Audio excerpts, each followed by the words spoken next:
Welcome back. You're watching Morning Prime, and today is Wednesday. We've trained our focus on global updates and diplomacy, what is happening in the international affairs. And regionally, Ethiopia's military is planning to enter the Tigray regional capital of Mekelle and eliminate rebellious forces, according to a top military official, amid diplomatic efforts to end conflict in the country's north. The Horn of Africa country has been gripped by war for more than a year, with the federal military and its allies battling forces loyal to the Tigray People's Liberation Front, that is TPLF, the political party that controls Tigray. Listen in.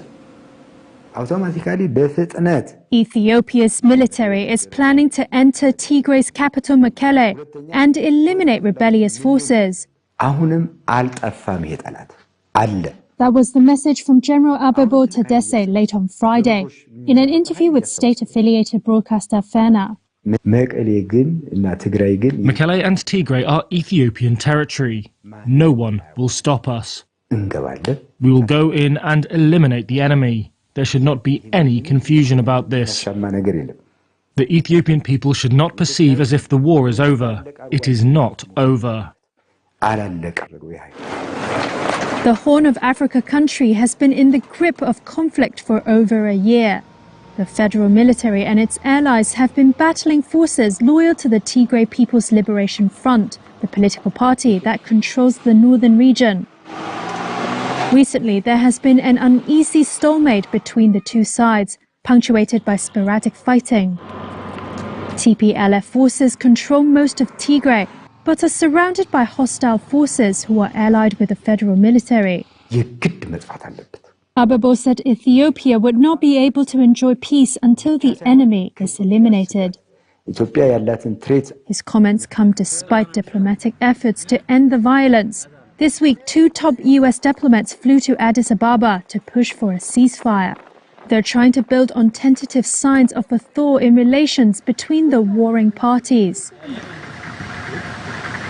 The TPLF spokesman could not be reached to respond to the military official's comments. Spokespeople for the Ethiopian government and Prime Minister Abiy Ahmed did not immediately respond to requests for comment. And of course, efforts here in the country are still on to make sure that they have, a happy medium where the United States and Kenya have called for a speedy resolution of the Ethiopian conflict. The two states have agreed to continue engaging the conflicting parties in Ethiopia with the aims of seeing a speedy resolution to the conflict in the Horn of Africa's country. At a meeting at State House in Nairobi on Monday, President Uhuru Kenyatta and U.S. Special Envoy for the Horn of Africa, Ambassador David Satterfield, emphasized that peace in Ethiopia is crucial for the region's stability.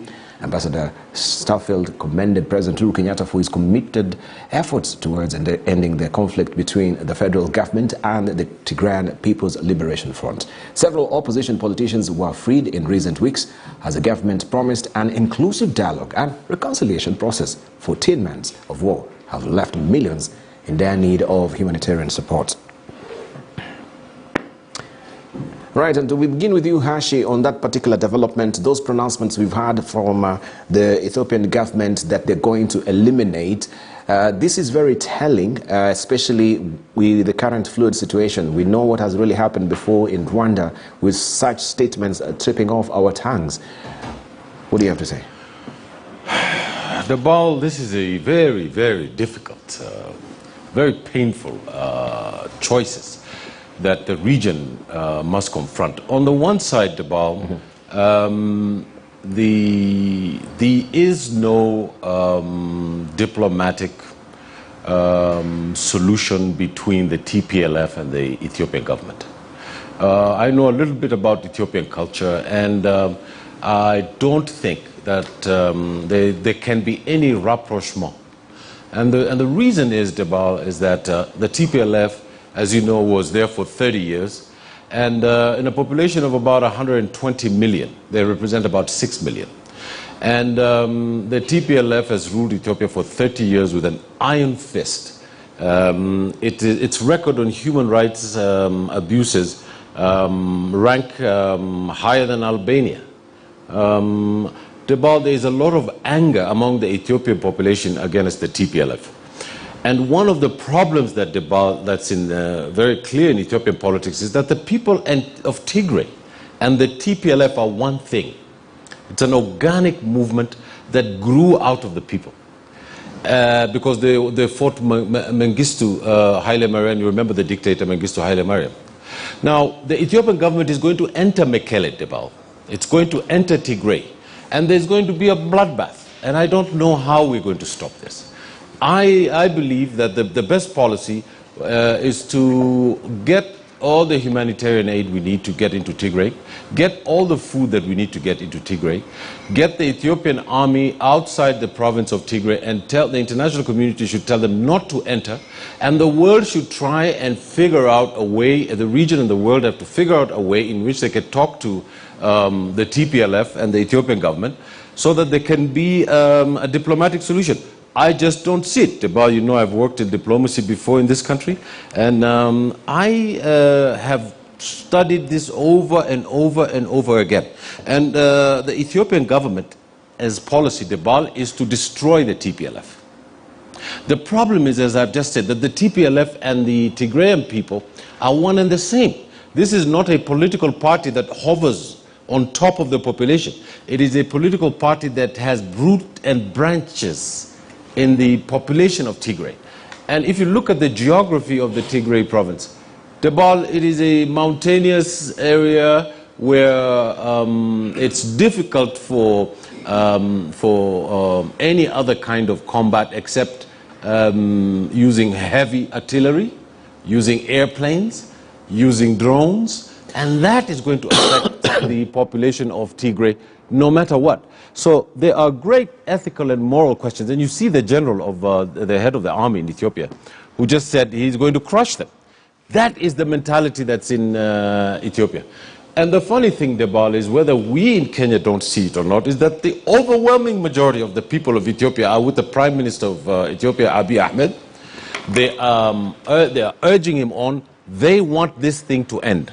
Now, if it ends in a bloodbath, it will be another milestone in barbarism on the eastern seaboard of Africa. We should not allow that. We should do everything in our power to talk to the TPLF, because the TPLF has gone inside to its people, and there's no way of extricating them. And there are about 250,000 armed men that they have.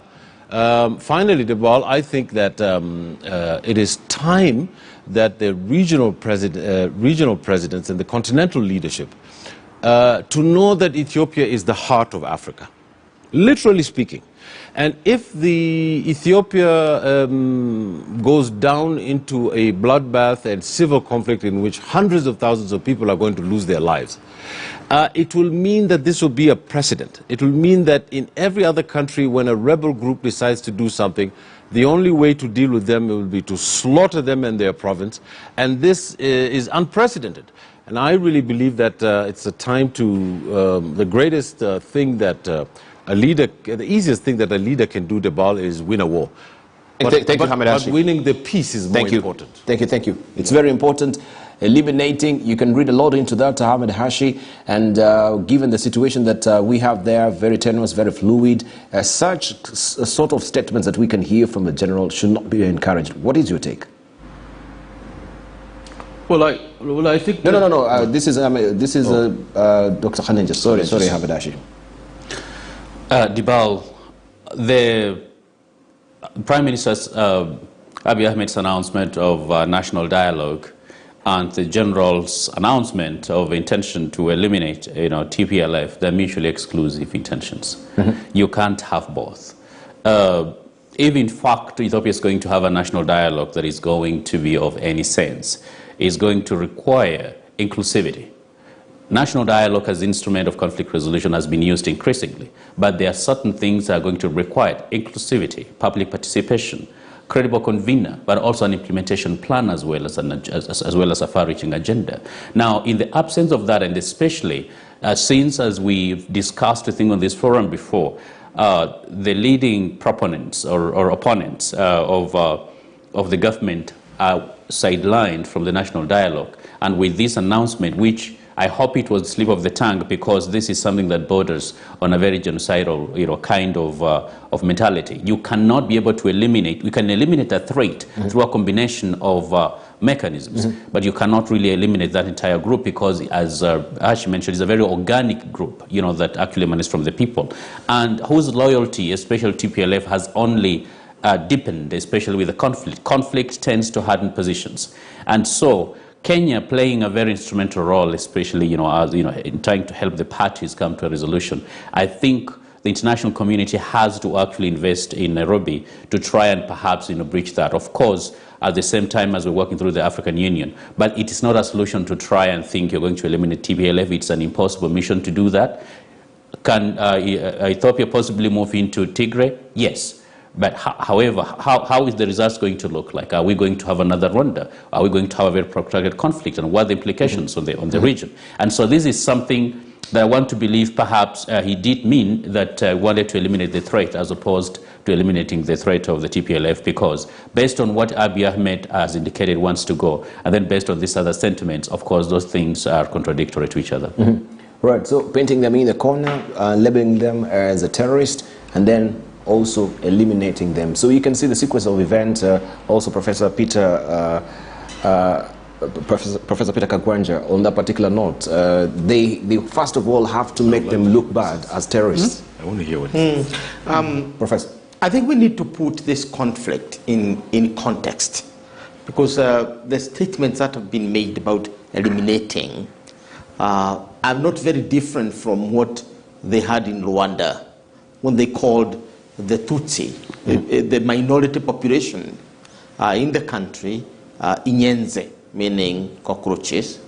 They also called them Inyons, Inyoka, which is the snake. The snake.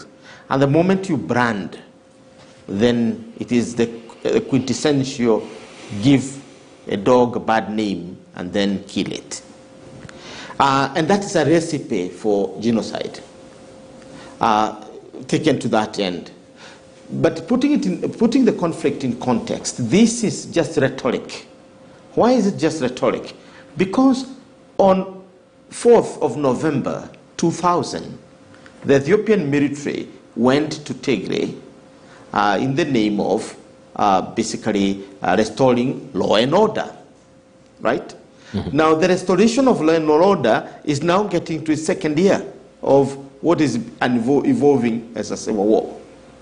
So I think the idea here should not be heightening rhetoric, whether of elimination or defeat. It must be towards reconciliation. And I think I respect Prime Minister Abiy in terms of having held the country together this far. Because he's not personally to blame, because Ethiopia has a heritage of this winner, what we call victor's justice. Whether it's the time of the monarchy, up to Mengistu Haile Mariam, and then to Meles, and now it is this heritage of victor's justice. In other words, you must have the military as your guarantee for legitimacy. I think that we need to change that. And changing that means embracing a culture of consensus building, not a culture of victors and the vanquished. And therefore, vanquishing the Tigrayans does not mean that you have restored the dignity and glory of Ethiopia. Incorporating the Tigrayans, incorporating the Oromo, incorporating the Amhara and others, the 62 Ethiopian community, in one political community is the victory that Ethiopia needs. It's not a military victory in the battles of Mekere. Let me make this pronunciation. Historically, there is not a single power that has ever defeated the Tigrayans. The Italians in the Battle of Adwa lost. Even before they lost. But at the same time, Ethiopia suffered. Now, what did the Italians do? They gassed the Ethiopians in 1935. Just the first chemical war on the African continent was in Ethiopia, in an attempt to eliminate the enemy. Elimination is not the solution. Inclusion of every ethnic community in Ethiopia is the solution. For us in Kenya, I think we are watching closely. Thank you. Because as we have said before, Ethiopia is a huge dam that if it bursts, we also flood. So we are very keen on ensuring that there must be stability and sustainable stability. I like that analogy. It's a huge dam. If it bursts, of course, all the floods will affect the entire Horn of Africa. We can see Ambassador David Satterfield also was holding court with President Uhuru Kenyatta at State House in regard to what is happening in Ethiopia, also commending him for his efforts as well. But I want to ask you, Ambassador Erastus Mwencha, in terms, of course, of businesses, we know some of our corporations here in the country, like Safaricom, they have interest in Ethiopia right now. And that situation also puts in the spot that particular ambition for continuity of expanding Safaricom into Ethiopia as well. Maybe you would take also from the business angle, as it were, and how it can really affect the region currently, briefly. Thank you so much, Dibal. Just a small context on sure. What is happening and regarding the statement by the head of the military, Ethiopian military. You know, the ethnic overtones in Ethiopia have always been very much underlined by the historical evolution. And unfortunately, there have always been tensions, especially among the major ethnic groups. And I think Ashi brought out the statistics that we shouldn't have, forget. Because the Tigrans is not a very big, it's about 6% of the population. And the largest population is from Oromia, which is over 35, 37, followed by the Amaras and the rest. And unfortunately, if you look at the way the constitution of that country was structured, it allowed regional self-determination.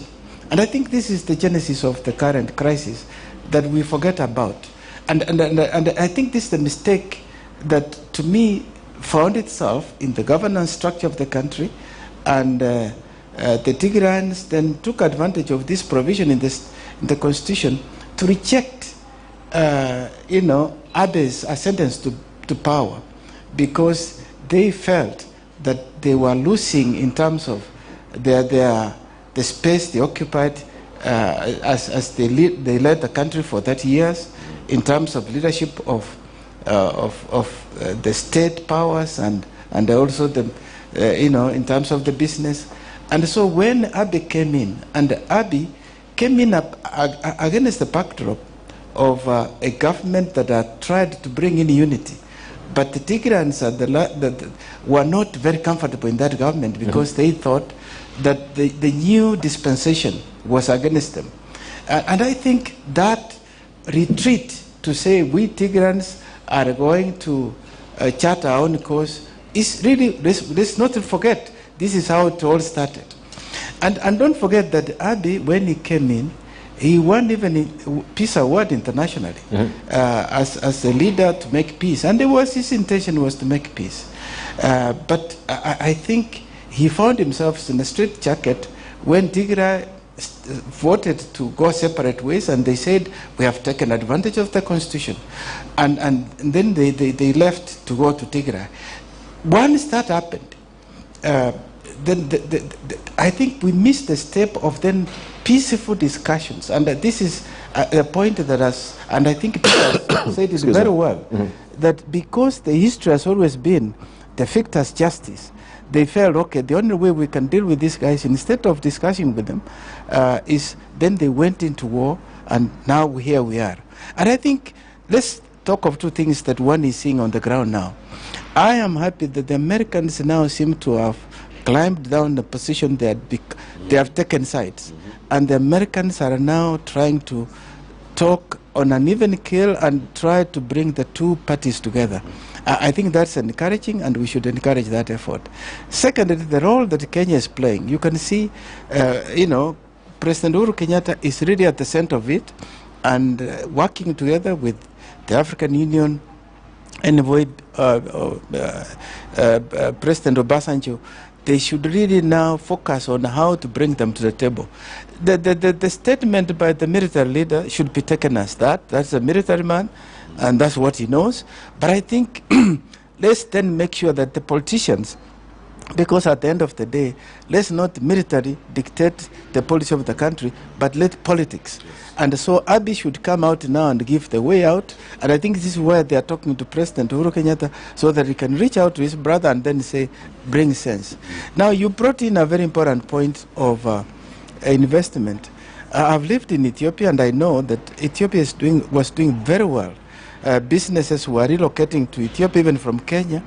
And why? Because Ethiopia has got energy. One of the things that makes it very difficult for doing business in Kenya, power has always been very expensive and the rest. And Ethiopia was really doing very well in terms of investment. And one of the things that Ethiopia was looking at is the American market and AGOA. And we have talked about it on this program, where we said it was really not prudent for the U.S. to move straight and remove Ethiopia from accessing AGOA provisions because of this incident, because then it discourages investment. In fact, at the moment you hear of some of those investors trying to look elsewhere, and some of them may even want to relocate to Kenya because of the situation. And that tells you the fundamental principle of peace. Just one point here. You mentioned about Kenya. Kenya was making very good progress in terms of having now investment looking at Ethiopia. We have firms that want to go into sectors of finance. We have firms that want to go there in Safaricom. And we hope that, you know, that's a market of 100 million people. And I think a good neighborliness with the good environment that was coming up, if Africa has really to develop, let us encourage that we go this route. Thank you very much. Dr. Peter Biara-Jack on that, and then we finalize on Ethiopia. We look at the coups that is happening, especially with the letters from Burkina Faso. Well, indeed, the statement by the deputy head of the Ethiopian army is quite concerning. But it's not just only that statement alone. I think I read somewhere earlier today that the TPLF itself has announced that it is going to begin offensive in the Afar region to break what it's called the humanitarian siege that the Ethiopian army has put on the Tigray. You know, say Tigray is a very difficult environment. It's mountainous, it's arid, it's difficult to get water there. And because of the war, there's been enormous food shortages. And now with humanitarian aid not coming in, the situation there is quite difficult. If you look at the situation here, it's really extremely alarming. I'm glad that the U.S. engaged in Kenya and that President Uhuru Kenyatta is trying his level best to bring the two sides together, along with President Obasanjo of Nigeria, who is the special envoy from the African Union for the Horn of Africa. But realistically speaking, I don't see these two sides negotiating. I don't see Abiy negotiating with the TPLF because, as Ahmed Hashim mentioned, the positions here are quite extreme. On the one side, you look from the TPLF side, the maintaining of the current constitutional order. On the other side of Abiy is to bring about what he terms as national unity. And as Hashim mentioned before, unfortunately, Abiy is extremely popular, extremely popular, even in the Gambela region of Ethiopia that is much more similar to South Sudan. Abiy is extremely popular. And not only that, also, Abiy is also in a good terms with Afwerki in Eritrea. And that is another angle here in the conflict. So if you really play the conflict to its logical conclusion, there are two extreme outcomes. One is a potential genocide in terms of the TPLF being eliminated. And as mentioned before, it is embedded in the population. So you're looking at serious damage being done to the population of the Tigray. On the other is the complete disintegration of Ethiopia as a country, because TPLF is seen as very unpopular and has committed a lot of crimes during the 30 years that it ruled Ethiopia. So if TPLF were to win, threatening to march on Addis, that could potentially lead to all-out war, especially in Amara region and some part of Afar, as we have seen, and even to a certain extent, some part of Oromia. So this is quite dangerous and quite difficult. Now, what is going to happen? What is going to happen, the Ethiopian military is going to enter Tigray. It's just the reality of it. So what is the situation? What you can do if you really want to convince the two parties to come to the table is not just only about talking about peace, but really creating incentives. One could be to provide TPLF with the resources that are required to defend itself. And I think in this case here, the only country that has always been able to manage Addis better has been Sudan, has always been Khartoum. Khartoum has always been the only capital in the region that can manage Addis Ababa. But the problem is you have a coup d'etat in Khartoum, and you have protesters on the street that are trying to get out of the military. And this is where the Americans are really struggling, because the only way you could incentivize Abiy to tone down the dogs of war is to strengthen the TPLF so that there is preponderance of force, so that both sides will be willing to negotiate. But the problem again is the two positions are quite extreme. So it's difficult to reconcile them. So the question really now is what is going to happen is something that we'll have to see, but I really doubt if dialogue is going to work. It's going to be a very bloody situation. I know the Ethiopian pride. They remind us of ourselves in South Sudan, very extremists, and this is very unfortunate. A lot of people are going to die, and in fact, Tigray may change entirely. Now, let's not always bring in this history that Tigray has always never been conquered. That is actually not true. The Italians occupied Tigray for quite some time until the Allied forces came in and pushed them out. They occupied Tigray and Eritrea for quite a number of years. Thank you. This situation is quite different. Now you have Afwerki on the other side, and if the war resumes, I was reading yesterday that Afwerki already have about 35,000 stationed at the Tigrayan border, ready to go in. Thank you. We are looking at a very dismal situation in the region, and I don't think there is anyone that can stop it. Right, thank you. Thank you. And of course, our situation has gone also out of kilter in Burkina Faso, where more than 1,000 people gathered in Burkina Faso's capital, Ouagadougou, in support of a military coup that a day earlier ousted President Roch Kabore, dissolved the government and suspended, of course, the constitution. The fifth coup in West and Central Africa this decade comes amid an increasingly bloody Islamist insurgency that has killed thousands and displaced millions across the Sahel region, eroding faith in democratic leaders to combat the problem. On Monday, soldiers announced they had overthrown Kabore, who came to power in 2015, a move condemned internationally but welcomed by some at home, tired of widespread insecurity, alleged corruption, and deep poverty.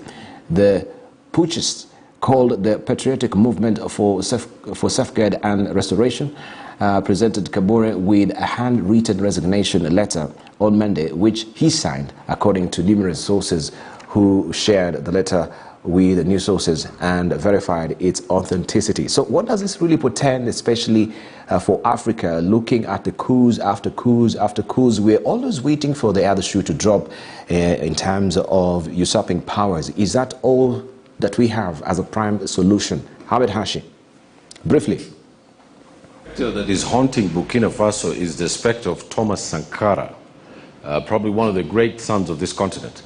And the reason why the army overthrew the government is because they were investigating the army and the people who shot and murdered Thomas Sankara, who are at the top echelons of the army. That was one issue that, that they overthrew the government with. And another thing is that the military-civil complex in post-colonial Africa, Debal, is very, very tenuous. I believe firmly that an entire slew of states in the Sahel are facing this kind of imminent state collapse like Somalia.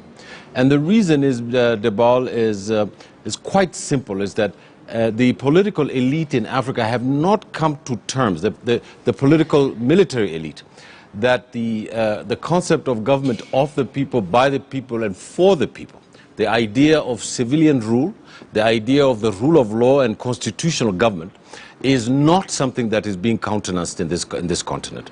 The power elites and the people who control the small economies that we have want an authoritarian system. They want dictatorships. And they don't want to give power to the people.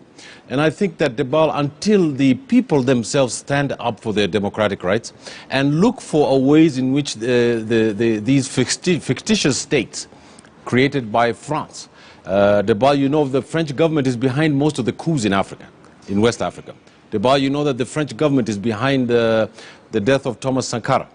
You know that it is a negative force, and in Mali the other day, millions of people were demonstrating so that the French could leave their country.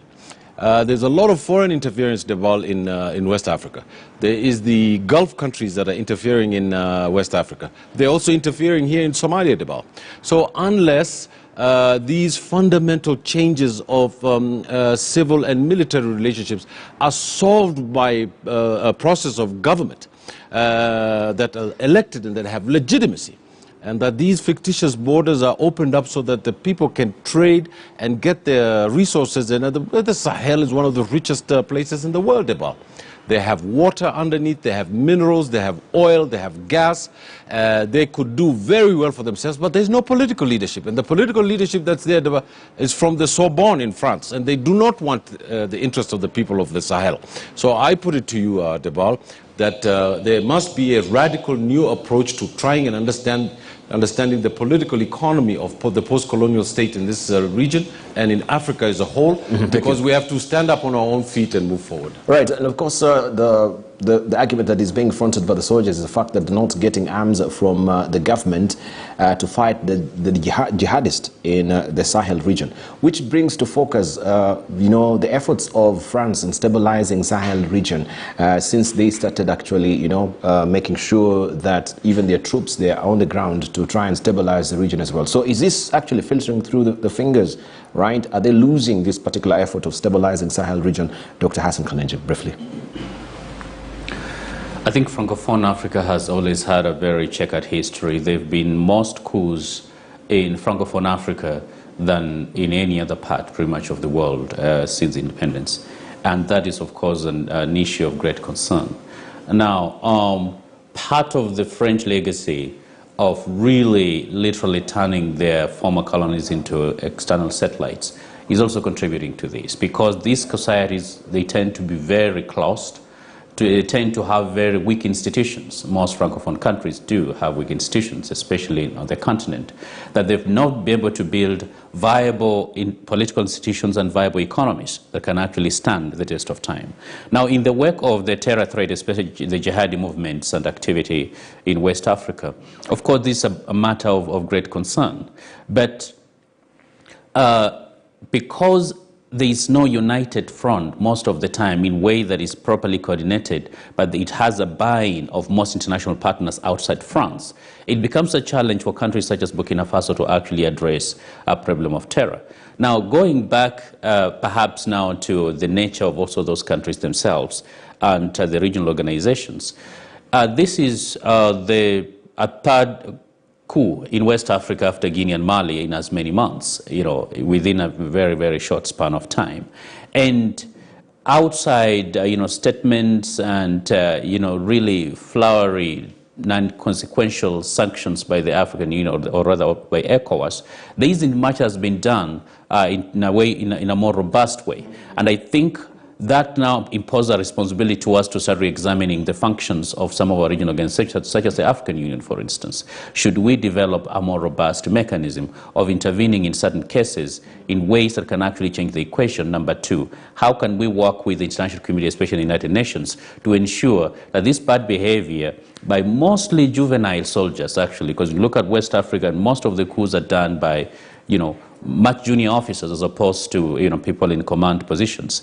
And so how can we be able to develop institutions that can actually be able to respond to that? Because one of the things that has always lacked and bedeviled our regional organizations such as the African Union is, I think, sometimes we lack the teeth, especially when it comes to hard power, and we lack the capacity to be able to intervene. ECOMOG, which had performed brilliantly in certain cases in the past, right now has been left just, you know, as a spectator. And I think that is concerning, and that is sending a wrong message to would-be profiteers from conflict for them to get a chance to plan much less, execute the plan. Right. And maybe looking at the bigger picture, because I think just Burkina Faso is acting as a segue to a bigger picture on the coups that have been happening here in Africa. Should we also just be peeling back the layers, and trying to see what actually is ailing Africa? And as I've mentioned and asked, is coups the prime solution in dissolving this? Maybe we are not really addressing the finer issues underneath. Professor Kagwanja, why, I have flames here on my throat as well, so you'll excuse me this morning. Yeah, you can take it on. I think, let's call a spade a spade. These coups are not Africa-wide. It was our own Professor Ali Mazrui in the 1980s and 1990s, particularly 1980s, who talked about the coup-prone and the coup-proof countries, and was examining reasons why coups occur in certain countries but not in others. And in that analysis, that time, the major factor was the Cold War. Who want to retain which regime where for the purpose of supporting one side of the Cold War. In the 21st century, coups are largely taking place in Francophone Africa. Take, for example, the first coup. In the last 2 years, we have had 4 major coups, all of them in Francophone Africa. Burkina Faso in January, we have had Mali in August. The previous year, we've had Chad and now Guinea in September 2021. Now, these coups in these countries reflect the French attempt to reassert its authority in its former colonies amidst resistance to the iron fist that it is exercising there. And the reason is, up to this moment, if you're familiar with the relationship between France and its dependencies, people talk about former dependencies, but this time dependencies, is simply that the French central bank is still managing the event. And countries like China and America have found it very difficult to deal with Francophone Africa. Reason being that even doing business in Francophone Africa is very difficult. And as such, you find that the central bank in Paris still continues to dominate the economies of these countries. And these countries are doing business and interacting on a day-to-day basis with fellow African countries from Lusophone Africa and Francophone Africa in the African Union. So they're beginning to see the double standards in terms of the way the West is dealing with them. And that's why there's a lot of restiveness in Mali, in Senegal, and elsewhere. And countries like China that want to do business with Francophone Africa are finding it also difficult given the standards. In Anglophone Africa, you can have deals with the countries. But in Francophone Africa, they're insisting on what they are calling the tripartite arrangement. In other words, you must start in Paris, then you go to Beijing, and this is when you come to the African capital, like Ouagadougou or wherever. So in other words, we are seeing neo-colonialism at its worst. And at the heart of this restiveness, the coups and all, is this. Remember, the militaries in West Africa are directly controlled by France. And there's no denying it. France is controlling. I think those of us in the rest of Africa need to take it as our moral responsibility to liberate the rest of Africa. And liberating means going on with our nationalism, assuming that the liberation of apartheid, Africa after apartheid is not complete. Because we assumed that since South Africa became independent from apartheid, the South Africa withdrew from Namibia and withdrew from other countries that it was controlling, then Africa is totally free. It is not. It might be free in terms of the flags that you see, but in terms of the infrastructure of colonialism, they are intact. We need to call a spade a spade. These are not coups. These are attempts by France to assert its hegemony in its former colonies. All right, Ambassador Rasas Mwinche, does it also fascinate you that we still have the Franc or the France's central bank as the main exchequer. You know, all this money, I'm given to understand, you might really correct me, I don't know how the mechanism really works, and I think also Professor Kagwanja has teased out that, because I read there and I was surprised that all that money the exchequer from France controls, you know, all these countries. They are Francophone countries as far even as, you know, the what do we call it? The shillings and the francs and you know, the currency. That is what I'm looking for. The currency is concerned. Yes, Dibal, it's true that former French colonies, and particularly in West Africa. In fact, in West Africa there is an organization which is called UEMOA, and it has even a monetary kind of union. They have a kind of a single currency that is used, but that single currency is underwritten by France. And so these countries, including some of the countries in Central Africa, they don't have a central bank. Their central bank is in Paris. It's in Paris. And because of that, all the foreign exchange that they earn is in Paris, and they can only access a certain portion of it. And as Peter said, Professor Kagwanja said, really, France has the biggest leverage in terms of what happens in those countries in terms of political and economic trends. But let's go back and analyze. I think there's another point that Peter brought out that I want to emphasize a little. When he talked about the Cold War, at the end of the Cold War, if you remember what happened, there was this move towards constitutionalism, and countries started to even reject their single-party rule and the dictatorships. And all of us, including Kenya and the rest, you remember we changed our constitution, and we now created a two-term transition for a country. And that became a norm in Africa that, you know, the 2 terms and the rest would suffice for a head of state to stay in power. But what happened? You noticed later on, a few countries, and what has also happened, if you look at the last 5 years, the global democracy index has dropped. And no wonder, and this is also because those countries that saw themselves as the guardians of democracy also dropped their guard, and so the rest followed. And so there is a tendency now for people to look aside. So a few leaders in the continent tried to tamper with their constitutions, and the people looked aside. And that then left the people, you know, in no choice to say, if a leader who's in power can tamper and you know, extend their rule, then you really open the route for the military to come more in. African Union has a policy that any military coup, such a country is expelled from the Union, or suspended rather, until the constitutional order is restored. But the sanctions really don't bite, and they will not bite so long as those countries like France will not implement them. So the African Union then becomes toothless, as somebody said before. And so that is one of the weaknesses.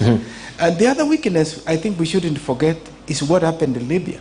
Because when Muammar Gaddafi was toppled, all the arms that were there in the loose hands and the people drifted south.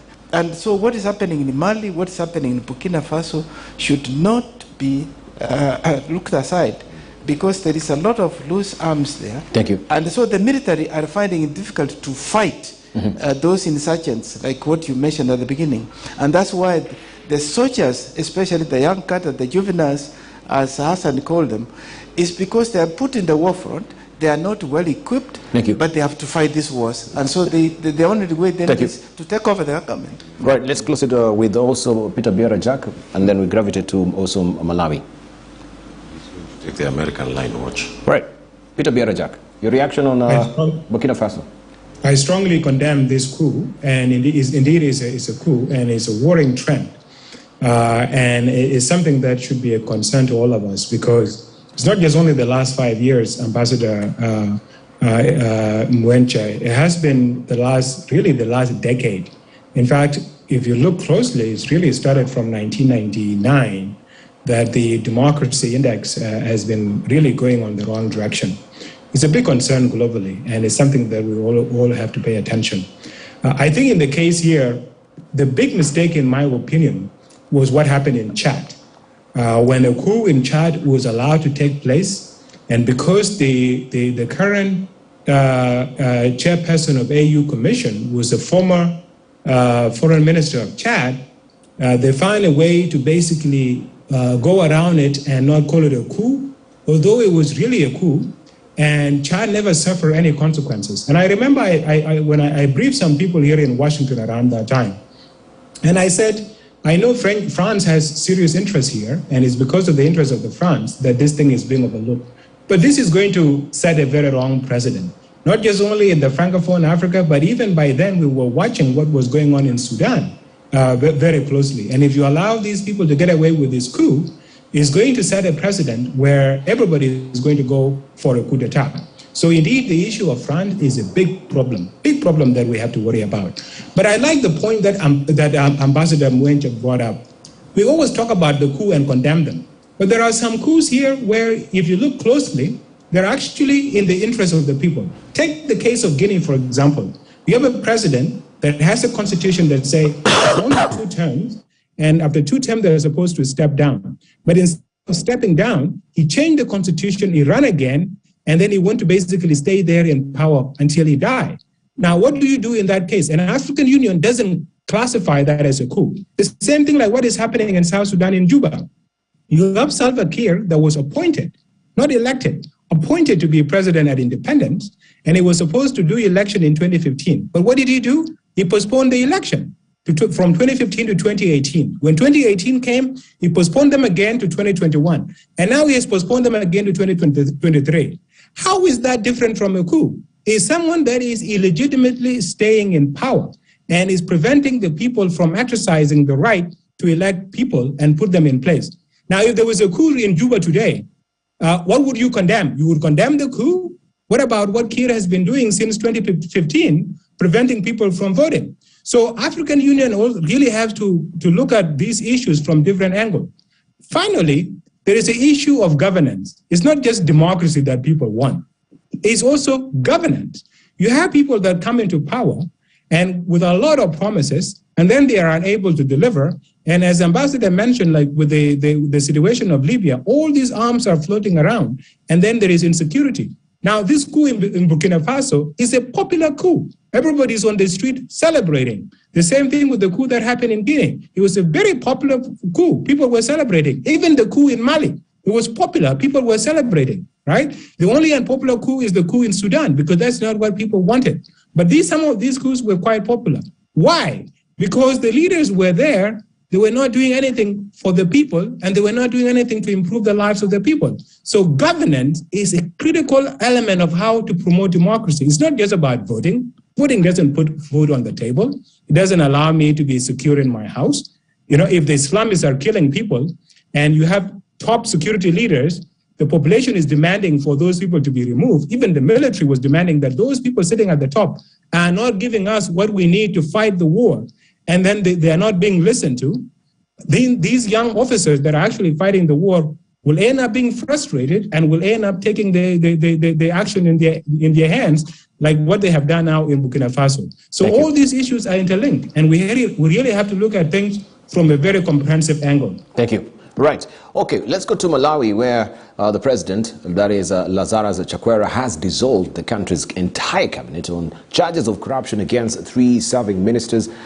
President Chakwera saying that he had taken the decision to allow the 3 ministers and other public officers accused of corruption to account for their charges. The 3 cabinet ministers include the land minister, that is Kezi Musukwa, who is accused of benefiting from land deals involving a UK-based Malawian business man as well. Labour Minister Ken Kandodo, accused of diverting COVID-19 funds, and Energy Minister Newton Kambala, accused of meddling in the awarding of fuel import deals. Malawi is one of the world's poorest countries, with nearly 3/4 of the population living on less than $2 a day. The Southern African nation is amongst the smallest countries in the continent hit hard by floods, prolonged dry spells, crop-destroying pests, and the coronavirus pandemic, leaving 15% of the population in need of food aid. Let's listen in to what he had to say briefly, and we'll try and slice and dice that. In exercise of the powers vested in me by the Constitution, I have dissolved my entire cabinet effective immediately.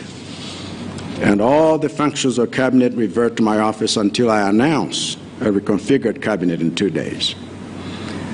That reconfigured cabinet will exclude the current Minister of Lands to allow him to answer the corruption charges he is facing in court and clear his name there.